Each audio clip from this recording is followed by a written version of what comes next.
Imagine visiting India, signing official documents, paying an absolute fortune, and walking away convinced you just bought a national monument.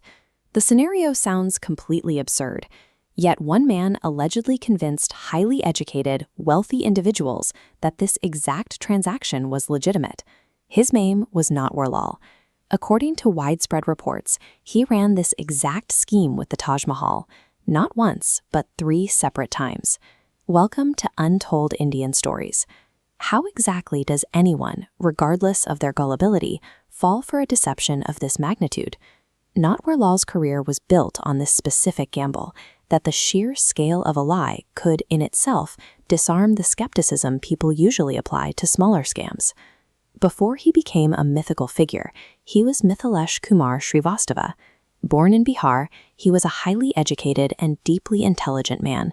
He recognized early on that navigating the chaotic stacks of Indian bureaucratic files required a specific language.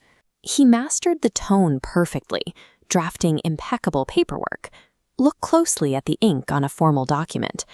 Natwarlal cultivated a dangerous mechanical skill, the ability to perfectly forge official signatures. The pen was harmless. The real threat was his realization that humans instinctively defer to anything carrying the visual weight of government authority. When targeting foreign buyers, he staged elaborate theatrics. He adopted the persona of a high-ranking government minister with the supposed clearance to liquidate state assets.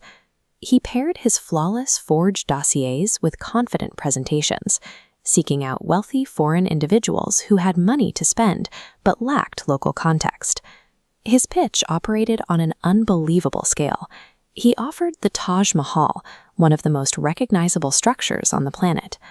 To be clear, the exact details vary across historical accounts, and the government never officially transferred ownership of any monument. Yet the repeated schemes were so compelling they cemented themselves into Indian folklore.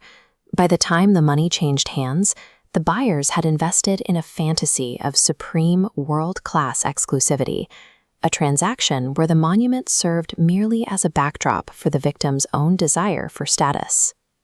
After finding success with his initial targets, Natwarlal reportedly expanded his portfolio of alleged government properties. His ambitions grew to include the massive red sandstone walls of the historic Red Fort in Delhi. He even set his sights on the Rashtrapati Bhavan, the official residence of the President of India. This relentless series of frauds triggered a massive cat-and-mouse game with law enforcement. Authorities launched extensive investigations, leading to numerous arrests. Yet holding him in custody proved nearly impossible. He repeatedly slipped away from his captors, frequently vanishing into the sprawling Indian railway network. Every time he vanished, the public narrative shifted.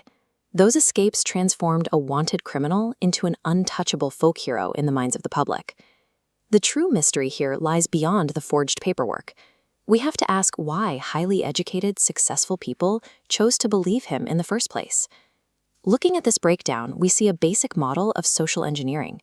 Scammers exploit psychological triggers, using authority and urgency to chip away at logical defenses. A once-in-a-lifetime deal triggers an immediate emotional response. The barrier collapses entirely, allowing greed to bypass critical thinking. Natwarlal understood a very uncomfortable truth about human nature. We are hardwired to abandon logic the moment we are presented with a fantasy we desperately want to be true. The exact same psychological levers he pulled decades ago are actively used by digital scammers today. The medium has changed, but the mind remains the same. While historians may never verify exactly how much currency actually exchanged hands during these monumental cons, the legend of the man who sold the Taj Mahal is very real. His ultimate legacy reveals the true mechanics of fraud. The deception relies entirely on the manipulation of human trust. If you want to explore more incredible history, like, share, and subscribe to Untold Indian Stories. We'll see you in the next one.